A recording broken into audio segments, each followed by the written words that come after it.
అందరికి నమస్తే అండి. పుష్ప వ్లాగ్స్కి స్వాగతం. ఈరోజు మన వీడియోలో శనగాకు కూరను ఈజీగా టేస్ట్గా ఎలా వండాలో చూద్దామండి. ఓకే అండి, వీళ్ళకి వెళ్ళిపోదాం. చూడండి, శనగాకు కూర ఎంత లేతగా ఫ్రెష్గా ఉంది కదా. ముందుగా మనం శనగాకు కూరను ఇలా సన్నగా తరుక్కోవాలి. శనగ కూరను నీళ్ళలో కడగకూడదండి. శనగ కూర నీళ్ళలో కడిగితే పులుపు పోతుంది, టేస్ట్గా రాదన్నమాట. కాబట్టి శనగ కూర అట్లనే మనం తరుక్కోవాలి. ఈ శనగ కూరను కేవలం 5 నిమిషాలలో మనం వండుకోవచ్చండి. అంత తొందరగా అయిపోతుందన్నమాట. ఇలా శనగ కూరనంతా సన్నగా తరుక్కోవాలి.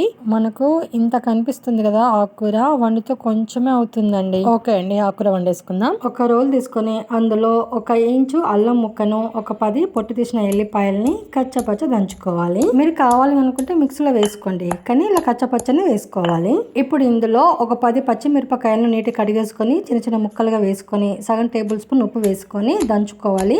ఇది కూడా కచ్చపచ్చని దంచాలి. కారము ఉప్పు రుచికి సరిపడా వేసుకోవాలండి, మీరు తినేదాన్ని బట్టి.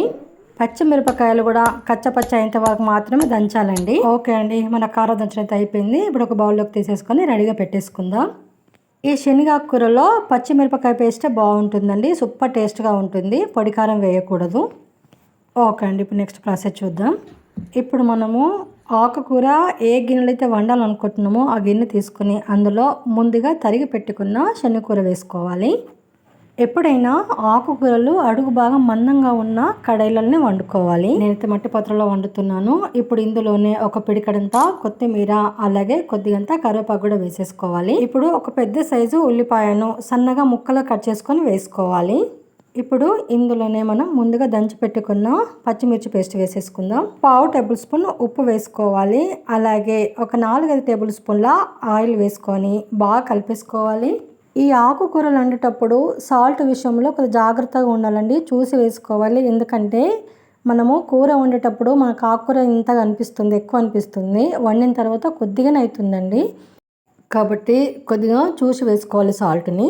ఇలా అంతా కలిపేసుకున్న తర్వాత కట్టెల పొయ్యి మీద పెట్టేసుకొని మూత పెట్టేయాలి. మీడియం ఫ్లేమ్లో ఉడికించుకోవాలండి. తొందరగా ఉడికిపోతుంది, కాబట్టి చూసుకుంటా ఉండాలి. ఇప్పుడు ఒకసారి కూర చూద్దామండి. ఇలా ఆకుకూర, ఉల్లిపాయ అదంతా పచ్చి వాసన పోయేంత వరకు ఉడికించేసుకుంటే సరిపోతుందండి. మరి ఎక్కువ కూడా ఫ్రై చేయకూడదు, మెత్తగా ఉడికించుకుంటే సరిపోతుంది. ఇంకొక విషయం ఏంటంటే, కర్రీ రెడీ అయిపోయిందంటే కర్రీలో నుంచి ఆయిల్ సపరేట్ అవుతుందండి, అలా కూడా చూసుకొని చెక్ చేసుకోవచ్చు. ఓకే అండి, మన కూర అయితే రెడీ అయిపోయింది. నేను పొయ్యి మీకలు దింపేశాను, ఒక బౌల్లోకి వేసేసి. ఇలాంటి ఆకుకూరలు మనము తాలింపు లేకుండా కూడా చాలా సింపుల్గా అండ్ టేస్ట్గా వండుకోవచ్చు అండి. వేడి జొన్న రొట్టెతో సూపర్గా ఉంటుందండి కర్రీ. ఇదండి ఈరోజు మన వీడియో అయితే నచ్చితే లైక్ చేయండి, షేర్ చేయండి, మన ఛానల్ సబ్స్క్రైబ్ చేసుకోండి ప్లీజ్ అండి. వుడ్ స్టఫ్ ఛానల్ ఫాలో అవ్వండి. Thank for watching.